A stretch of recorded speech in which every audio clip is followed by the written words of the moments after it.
Katasazi saidize kumsaininga Mukabya Junior and Snear management. Lwaki musaininga a talent. Na talent tukola kola naye.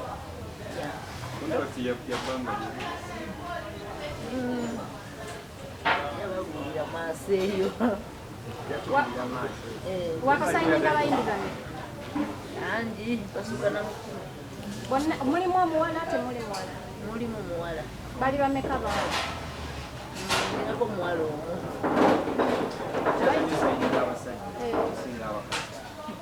Sinzira ajja antukirira. Sene abantu bagambe bayimbi ki babadde okolaganako nabo? Byaxy, Eyali, kale bangi. Sina yango jeke kyogamba nti omulabye mu talent. Kikyo omusuubiramu? Omusuubiramu okumufunamu sente, alimu sente z'oboolaba oba you are just having fun? Kale nga Snear music, talent.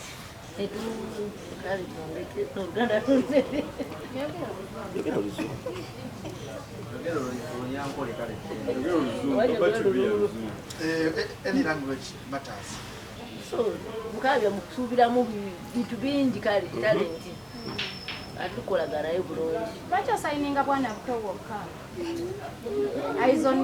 Leero, Byaxy, Abaana bato. Afunye Mukabya. Mu industry. Ebizanji babebe bonna gye bali. Sinzira, naga bisinzira ani antukirira. Ne Willy Mukabya naye. Ki byabakusubiramu? Asubiremu bikolagana bulungi. Onakikwasaganya otya gwe ngoli side eno oba Uganda ate nga yali South Africa? Finanga ekyo tugenda kikwasaganya. Batugamba nti abaana bano b'osayininga obaako engeri gy'obakozesaamu etali ya music. Kituufu otagetinze music oba kyamwe. Ekizibu kyamwe but I'd forgiven up in music by the way because of that. So, is it true or why it's not true? Someone like As in what? That one question. No, omulaba social media etambuza ebigambo. So naffe tusalawo tubuuze Snear. No, kitambula kintu babanga like Bakozesa ekitegeezo ki? kati bakozesa nti.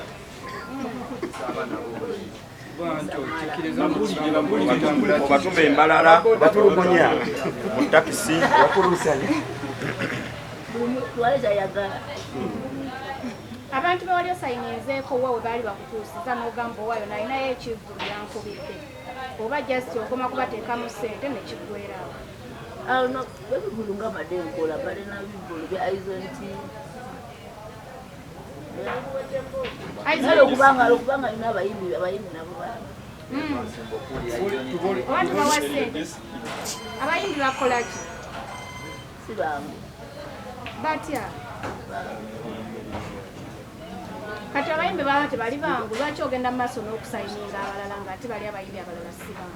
business naye tolekeraawo omwana bwakufa tekigana kuzaala be bakufunamu oba be bafunamu?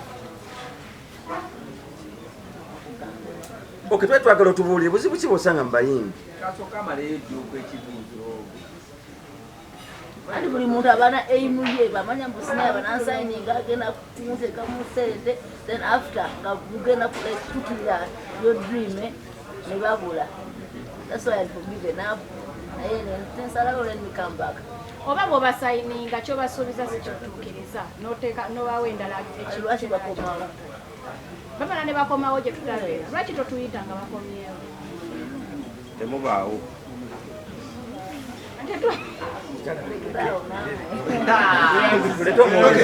Omulebe yanzege oyo Snear okuva mu Snear management. Sanyusa okubalaba mwenna Banamawulire okuva mu media houses ez'enjawulo era mbeebaza okubeera nga bwe mwawulidde nti ngenda kusayiningibwa ne management ya Snear music olunaku olwaleero nga nemutuwa obudde bwammwe nemumbeerawo sobola okuba nga nemufolonga up n'okulaba olunaku luno lulimu mulembe mu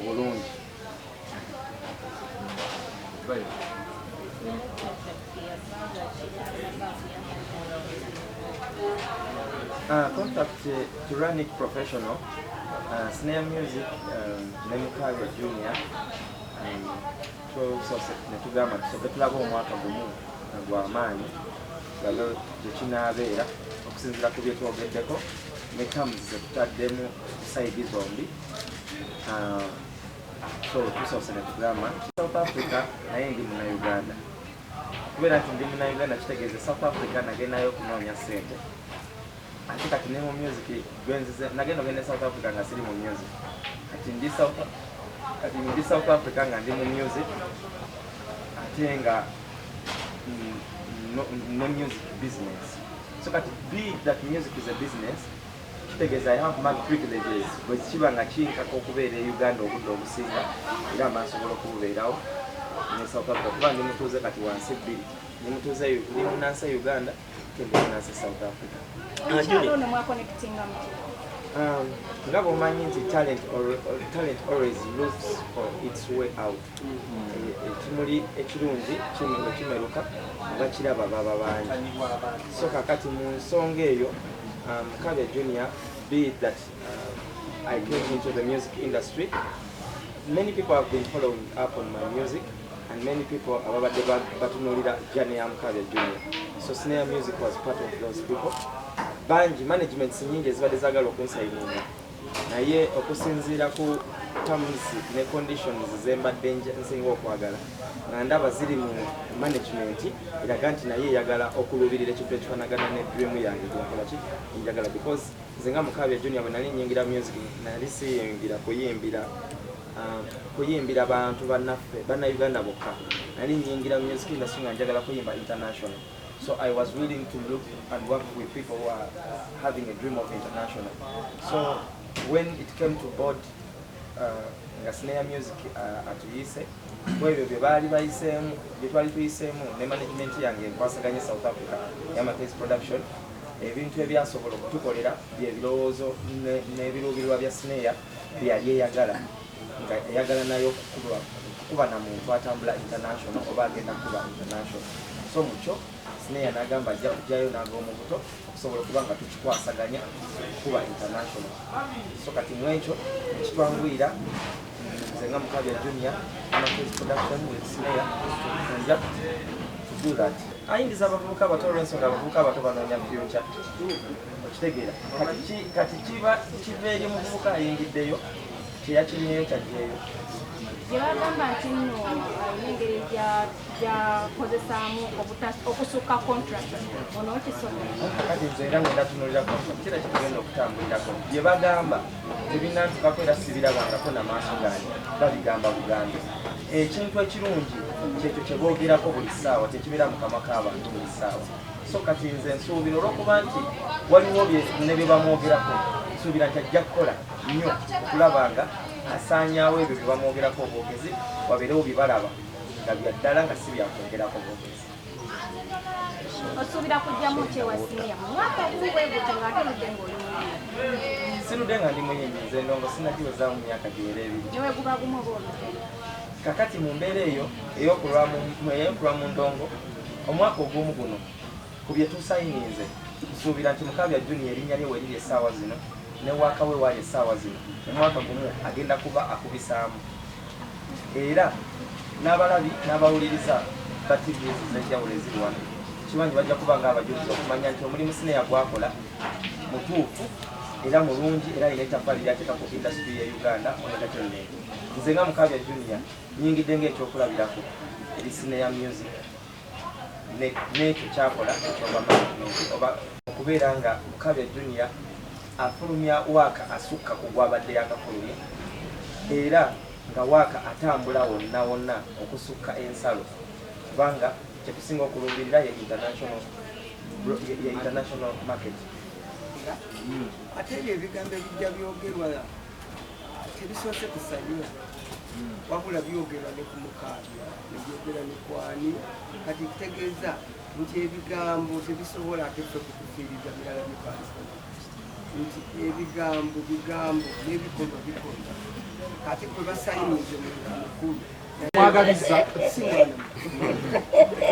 Mukabya kyogamba Mukabya werucha lumu mwana junior nakugamba nti yali yansayinize nga manager ye na muwala junior mwana muto onakiriza abaana teyesalirawo bagame junior yabasalirawo musalirizi yesalirawo lagati era we yasalirawo lagati musayininga nesaniya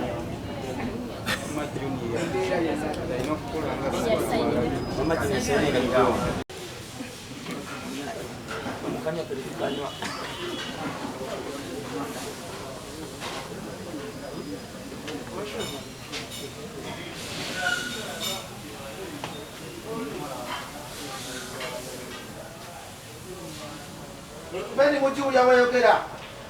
Temwogera bwe mwasirisa. Ezo bayita sente ozibudde. Oyo sente ezo. Power of money.